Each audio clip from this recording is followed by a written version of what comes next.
Good afternoon, everyone. I'd like to begin by detailing the historic private-public partnership effort launched by the Trump administration to combat the coronavirus. As both a businessman and as president, you'll all remember then candidate Donald Trump, now President Donald Trump, being adamant about bringing manufacturing jobs back to America. President Obama and the Democrats had given up on manufacturing with President Obama's erroneously prediction that Trump would need a magic wand in order to bring back American jobs. Not so. The reality is President Trump revived manufacturing in this country, and he tore up disastrous trade deals that hemorrhaged American jobs, like NAFTA and like the plan that was in work, the Trans-Pacific Partnership. Instead, he put in place better trade deals to bring back American jobs and to bring back American manufacturing. And in the battle against the invisible enemy, President Trump took action to shore up our domestic supply chains in order to deliver the necessary PPE and other medical equipment to the states. Speaker Pelosi and House Democrats are currently promoting a $3 trillion liberal wish list among a litany of Democrat priorities immaterial to the coronavirus crisis are embedded in this, and one would require the president to appoint a, quote, medical supplies response coordinator who would, quote, serve as the point of contact for the healthcare system, supply chain officials, and the states on medical supplies. I'm happy to report this individual already exists. This bill ignores reality because the medical supplies official is in existence. He's been working on this since March to deliver to date over more than 1 billion, I should say, pieces of PPE to countries and hospitals across the country. Since March 29th, Rear Admiral John Plovchek, Vice Director for Logistics for the Joint Chiefs, has been on the job as the head of FEMA's Supply Chain Stabilization Task Force. This is a historic partnership with the private sector, and under the leadership of President Trump, FEMA directed the greatest mobilization of the private sector since World War II. Rear Admiral Plovchek and FEMA quickly realized the power of the private sector in addressing the coronavirus, recognizing that the 6 largest private sector medical distributors would have the ability to source, procure, manufacture, and deliver as many as 1 billion pieces of PPE in a single week. That is extraordinary volume by our private sector. And at the direction of President Trump, Rear Admiral Plovchek and FEMA were able to harness this power. Every day at 9 a.m., Rear Admiral Plovchek's team huddles with these 6 large private sector medical distributors, and together they review data compiled by Dr. Birx as well as information provided by the CDC to set priorities and ensure sufficient levels of supplies go down not just to the county level, but to the hospital level. After focusing geographically, Rear Admiral Plovchek and his team orients the data to set point-of-care distribution priorities for public hospitals, VA and DoD facilities, private hospitals, nursing homes, acute care clinics, first responders, and labs. In just 2.5 weeks, Rear Admiral Plovchek and his team were able to combine data streams, utilize supply chain visualization tools from DoD, and input data into the cloud. This system is now available to generate reports for governors showing what their state received from the federal government and commercial partners all the way down to the hospital level, as I noted. And thanks to President Trump and his administration, governors now have visibility as to where their supplies are sent and where they're received. And from March 1st through May 10th, this public-private partnership has led to the delivery, and these are extraordinary numbers, of over 113 million N95 respirator masks, nearly 500 million surgical masks, nearly 18 million face shields, and over 12 billion gloves. That is a lot of PPE, and we thank our private sector partners for engaging in this effort with us. Also, I just wanted to note that earlier today, the president held an hour-long call with thousands of Hispanic community, business, and faith leaders across the country. He recognized the many contributions of the Hispanic community to our country and addressed important issues like how to reopen their businesses and build the greatest economy in history again. And finally, before I take questions, I just wanted to note on a separate note that I wanted to acknowledge the passing of Ravi Zacharias, a renowned Christian apologist who left this world yesterday. Our prayers are with Ravi's family during this time. He meant a lot to a lot of people around this administration. And as my father said, Billy Graham was the great evangelist and Ravi Zacharias was the great apologist. And we are all thinking about him and holding him close to our hearts and his family today. And with that, I'll take questions. John. Kayleigh, what does the president believe is illegal about the Secretary of State of Michigan sending out absentee ballot applications, and what federal funding is he considering withholding from the state of Michigan as a result? So, I won't get into exactly what the funding considerations are. I would note that his tweets were meant to alert Secretary Mnuchin and Mr. Vogt about, head of OMB, about his concerns with trillions of dollars going to these states and his noted concerns about a lot of fraud that is potentially at play when you have mass mail-in voting. So with regard to the illegality and legality of it, that's a question for the campaign as to their voting and ballot practices. But I would just note that his tweet was meant to alert OMB. He wanted to be very careful as we send trillions of dollars to states that we keep this important point in mind and we ensure that there's fairness in our voting system and absolute accuracy. Yes, Kayleigh. But the president himself has voted just 2 months ago by a mail-in ballot. There are several Republican states that are also doing these mail-in applications for ballots. And so I'm confused. What is it that he thinks is illegal that's happening in Michigan? He doesn't really specify. So first, with regard to the president doing a mail-in vote, the president is, after all, the president, which means he's here in Washington. He's unable to cast his vote down in Florida, his state of residence. So for him, that's why he had to do a mail-in vote. But he supports mail-in voting for a reason. When you have a reason that you are unable to be present, there's right now we're very far from November 3rd. I'm glad that you have the prediction tool and you can tell us what will be happening on November 3rd, 2020. I certainly don't, nor does the president. Primaries coming up, and that's like what's happening in Nevada. I would also. I assume you care about fairness and accuracy in our elections. Do you not? Of course I do. But Of there's not evidence that there is widespread voter fraud. There's evidence. You can go look this up on ProPublica. There was a bipartisan consensus on the fact that mass mail-in voting can lead to fraud. There was a 2005 commission by none other than President Carter, who's not a member of the Republican Party, and also James Baker about this, concluding that these ballots, quote, remain the largest source of potential voter fraud. So this is a concern. The president's right to look at this. We want a free and fair election, and that's his concern. Yes, Zeke? Kayleigh, on this subject and one other on a different one, the president deleted his first tweet, which alleged falsely that the state of Michigan was sending out absentee ballots to every voter. In fact, they sent out absentee ballot requests. Was the president misinformed this morning? And why is he only directing this message toward Michigan, not other states like Georgia and others that are sending similar absentee ballot requests to their citizens? So the president corrected his tweet, as you noted, and with regard to going state by state and looking at ballots and the way they're distributed, that would be a question for the Trump campaign, and I'd refer you to the campaign on that point. On the G7, do you have any more details on the timing when the president would like to schedule that here in Washington? And does that mean that travel restrictions that are currently in place on travel from Europe, from China, and other places would potentially be relaxed before that meeting would take place here? So I won't get into the mechanics of how that would happen. I would note that the president really wants to see the G7 happen here in Washington as we begin not just to reopen the country, but as the world begins to reopen. He'd like to see it happen sometime in June, but as to a particular date, I don't have any announcement on that front or to the mechanisms of how we'd make that work. Yes. Thanks, Kayleigh. Couple of questions for you. One, does President Trump support the CDC guidelines that were released over the weekend? And if so, why were they released so quietly? Why not talk about them, roll them out here from the podium? So the CDC guidelines, there was a 60-page document that came out last night that I assume you're referencing. That document, I talked to Dr. Redfield earlier today about it, and much of that was already out there. So Appendixes A, B, C, and D had been out there for a while. Appendix E, he said he thinks got posted sometime late last week. And again, these were his rough estimates he was giving me.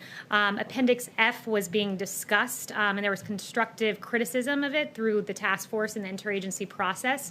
So that was refined. And my point in sharing that with you is that the 60-page document was merely an aggregation of a lot of what was already out there. So it's not as if this was new information that we were announcing, but it was more guidance pursuant to our Reopening of America guidance that was issued several weeks ago. Does the president support the guidelines? Does he think Americans should follow those guidelines, or should they be following the initial guidelines that you rolled out here from the podium? So the president's been very clear. He supports the Reopening of America guidelines. The CDC guidelines are in concert with those guidelines.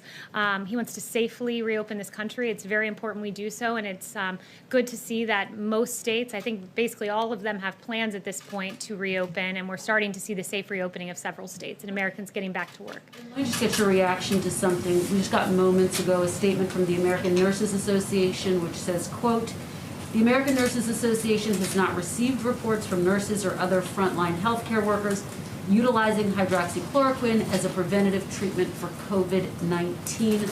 Why does the president continue to say that many or thousands of frontline workers are using it as a prophylactic? Well, there is, at Henry Ford Hospital is doing a study on this now where 3,000 frontline workers will be taking hydroxychloroquine to look at its use as a prophylaxis. I believe there's a few hundred or 190 workers in Tampa General Hospital. So this is being used by some. And one thing I want to note with regard to hydroxychloroquine, because I think it's very important that we're as accurate as we can be with our reporting on this. Hydroxychloroquine has been a drug that has been in use for 65 years for lupus, arthritis, and malaria. It has a very good safety profile, but as with any drug and as with any prescription, it should be given by a doctor to a patient in that context, so no one should be taking this without a prescription from their doctor. But that being said, I've seen a lot of apoplectic coverage of hydroxychloroquine. You had Jimmy Kimmel saying the president's,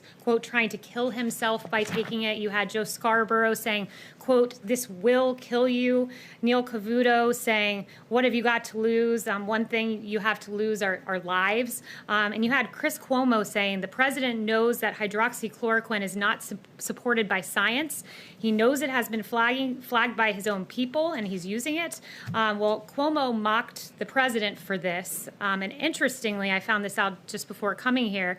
Hydroxychloroquine, of course, is an FDA-approved medication with a long proven track record for safety, and it turns out that Chris Cuomo took a less safe version of it called quinine, which the FDA removed from the market in 2006 because of its serious side effects, including death. So really interesting to have that criticism of the president. And on that note to Chris Cuomo, I'd like to redirect him to his brother, the governor of New York, Governor Cuomo, who has several on-the-record statements about hydroxychloroquine, saying, I'm an optimist, I'm hopeful about the drug, and that's why we'll try it here in New York as soon as we get it.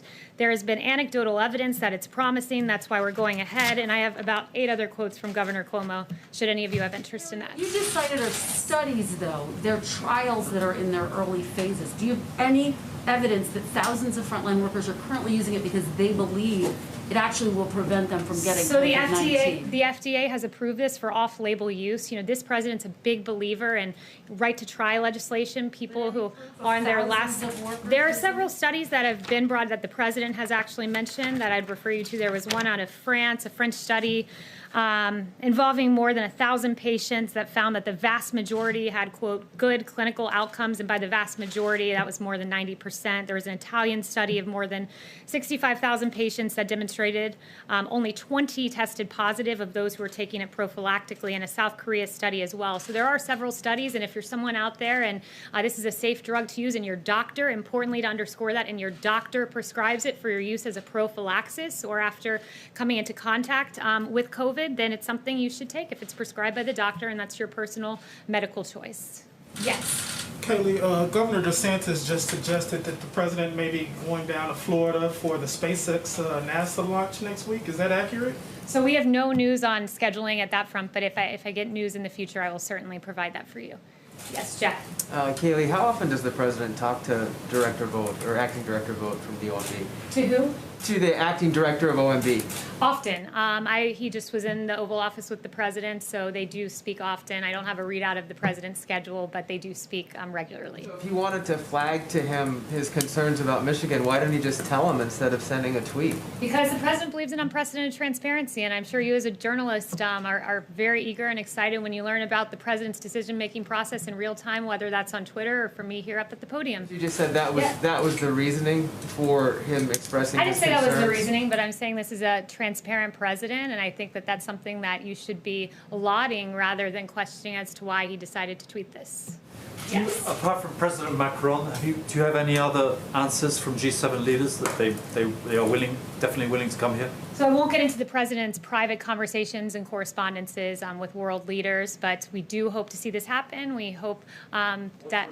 How can you characterize the response as being great, sounds like a good idea, or thinking about it? So I don't have any information about the response from world leaders, but we certainly hope to see this happen.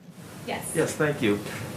Could you clarify, please, President Trump's comments about saying that it was a good idea, it was good that there were so many positive tests for COVID-19, whereas a lot of people look at that and say that this was actually terrible, that we have actually 1/3 of all the cases in the world.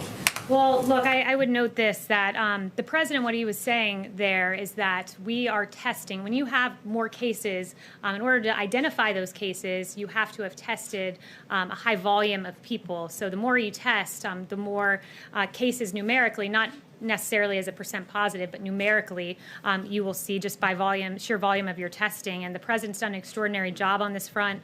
Washington Post surveyed governor's offices and state health departments and found that at least a dozen states have testing capacity that outstrips the supply of patients. That's a very good job done by our federal government in supporting the states. To cite the governor of New York again, quote, "We have more sites and more testing capacity than we're using." So we're testing a lot, and thus we're finding a number of cases, but as we safely reopen, we do have some encouraging numbers on that front, that we continue to see a week-over-week decline, a 15% decline in deaths in just the last week. April 1st to mid-May, 50% decline in new hospitalization and under 25,000 cases today, so we are seeing progress. Yes. Kayleigh, can you tell us what law specifically the president thinks the Secretary of State in Michigan broke by sending out the applications? And did the Secretary of State in Georgia also break that law by sending out applications for their primary? Again, I'd reference you to the campaign. These are ballot questions, and I'd reference you to the campaign on that. He's the president, that's and my you're former his employer. My spokesperson. current employer is the White House. So, Yes, yes. but that's not a campaign question. That's the president of the United States saying that it's a campaign state question broke on a ballot law. initiatives that you have and absentee ballots. So I would refer you to the campaign on that front. And I would note to you that many of those ballots that are submitted via mail can be fraudulent. I cited to you the bipartisan study. I can read it again. Maybe you weren't paying attention when I read it the first time, so I'll read it again. President Carter, a Democrat, not a Republican, and James Baker concluded that these ballots remained the largest source of potential voter fraud. So if you cast a ballot via mail and you do so fraudulently, that would be an illegal act, and I'd point you to that. And for further, I'd point you to my former employer, which is the Trump campaign. Is the president concerned Any other about fraud in questions? Georgia? Yes, sir. Yes, thank you, Kayleigh. Two questions, if I may. Firstly, on airports. The TSA is reportedly considering setting up temperature checks at airports. Given the numbers of people who can be asymptomatic or sick without a fever, do you think that's sufficient? And why wasn't more done to have screening at airports sooner, particularly in light of the House oversight investigation that called screening from international hotspots in March limited and stagnant?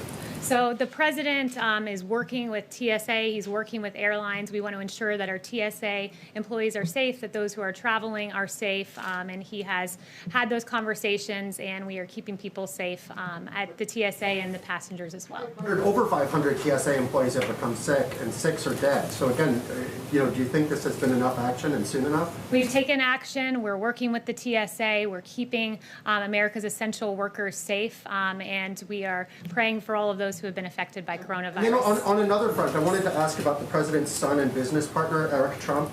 He recently said of coronavirus that, quote, "The Democrats are trying to milk this," and predicted it will, quote, "magically all of a sudden go away and disappear, and everyone will be able to reopen after the election in November." Do you think Eric Trump's comments are accurate and also appropriate? I think we all hope coronavirus goes away, and I think as we continue to take the president and his family out of context, we should endeavor to quote them accuracy, and I think we should all hope that the coronavirus goes. We should all hope that the coronavirus goes away. Yes.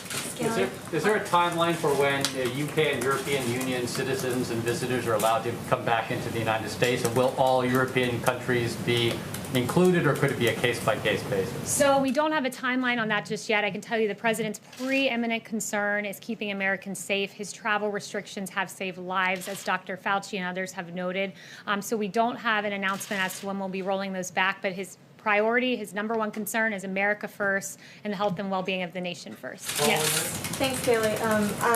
A spokesman for Governor Whitmer said that she isn't planning to meet with the president and wasn't given an invitation tomorrow. I was wondering if there's a reason why That wouldn't meet Governor with Whitmer said. Whitmer in Michigan wasn't extended an invitation to the president's appearance in Michigan tomorrow, and I was wondering if there's a reason why he wasn't going to meet with her like other governors. I don't think there was a particular reason. It didn't come up, but while on that note, I would point to Governor Whitmer. It sounds like she's curious about an invitation, but she should be quite happy that thanks to this federal government, FEMA obligated more than $216.2 million to Michigan, 8.6 million N95 respirators, 740,018 surgical masks, 311,571 face shields. I should round these up or we'll be here all day. 760,000 gloves, 700 ventilators. The president has done quite a bit for Michigan, and her concern's an invitation, but she should be thanking the president for all the supplies that he's delivered to her state. Yes. Yes, Kayleigh, the president has made clear that he's concerned about liability issues as companies reopen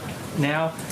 Is the White House engaged with Republican senators about this issue? And would the president sign another bill, another COVID bill, without liability being addressed in that? So I won't lay out the president's conditions or lack thereof for any upcoming legislation. He has mentioned it, that it's something that needs to be looked at closely, and he is looking at closely, and he is discussing with members of the Hill about that. But he has made clear in terms of a phase 4 that he wants to be slow as we approach a phase 4 and not rush forward with spending trillions more dollars of taxpayer money. We've done a lot so far, and he'll look at doing more in the future, and liability is definitely something that he's concerned about and working on. Yes. It's right back there. Oh, one more on G7. Do you think that it would be appropriate to hold a G7 summit in the U.S. while ordinary citizens are still not allowed to travel freely, for example, from Europe? Yeah, the president wants us to start reopening. Travel restrictions are something that, he wants to make sure American lives are protected before those are lifted. But that being said, I do think it's entirely appropriate, so does the president, to have a G7 here. America's reopening, the world's reopening. And what a show of strength and optimism to have all of the leaders of these countries come together at the White House and pursue business as usual and as we move forward through this pandemic. Is there anyone I haven't gotten to? I guess not. Okay, so we'll do a few more. Yeah, I had a brief answer to your question. So Kayleigh, Susan Rice wrote an op-ed yesterday in the New York Times that said that President Trump has kowtowed to President Xi, and also has said that called his response to the coronavirus deadly, classified as a deadly mishandling.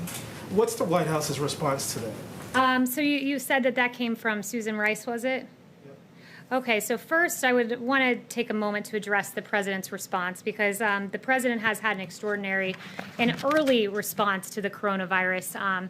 I would note, Dr. Birx, the early work of President Trump, both with travel restrictions and quarantine, has bought us the time and space necessary to have this task force be very effective. Dr. Fauci saying that the president's response has been impressive.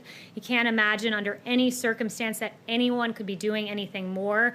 I can go through the actions. There's a detailed timeline out there of January 6th, Wuhan issuing a travel notice issued on Wuhan when there were 0 cases in the United States. The 17th, 0 reported U.S. cases, and there were public health entry screenings at major U.S. airports. Of course, the infamous travel restrictions that were called xenophobic by Democrats on January 31st. A lot of action in February on developing a test and making sure we were moving forward as speedily as possible. On that, keep in mind, in late February, Pelosi was saying, come to Chinatown, it's very safe, but the president had already taken very early action. And I know you brought up Susan Rice in that context, but I'm going to bring her up in another context that's equally as newsworthy, and that is the email that was declassified from Susan Rice on Inauguration Day, which is so peculiar. It set the scene. It's Inauguration Day. You're moving out of the White House. This is the most powerful building on planet Earth. Susan Rice is moving out, reflecting on her time here, and what is she doing? She's not packing her boxes. She's not being nostalgic about her time in the White House. What she's doing is writing an email where 3 times she writes that President Obama emphasized to conduct the investigation into Michael Flynn by the book, by the book, by the book. She writes it 3 times. As Shakespeare said, thou doth protest too much, Susan Rice. He didn't have the Susan Rice part in there, but I'll add that in. 2, she was asked specifically about the unmasking of Michael Flynn after she discussed it on January 5th in the Oval Office with Obama after she wrote this email to herself on Inauguration Day. She was asked by a good journalist, Judy Woodruff, about this email and about the unmasking of Michael Flynn, not the email, but the unmasking. She was asked specifically about Nunes's claim specifically. So let me clarify, it was Nunes's claim. And she said, I know nothing about this, so it was a lie. And then Susan Rice, since no one brought it up to me, I will bring it up to you. Her attorney said that this was the first opportunity 3 weeks after this Oval Office meeting that she had to write this email memorializing her Oval Office meeting with Barack Obama discussing Michael Flynn. It was her first opportunity, she said. Interesting, because she had an opportunity in those 3 weeks on January 10th to do a passing of the baton event with none other than Michael Flynn, where she praised him, wished him success, and talked about the great transition into the White House. And then on January 12th, she was able to participate in a story that published on that date in the lifestyle section of the Washington Post. So she never had time to write this email until Inauguration Day as she's rushing out the door, when in fact she had an opportunity to do all of those things. I'll leave that with you. Thank you for bringing up Susan Rice, not in the context that I wished, but for allowing me to share that with you.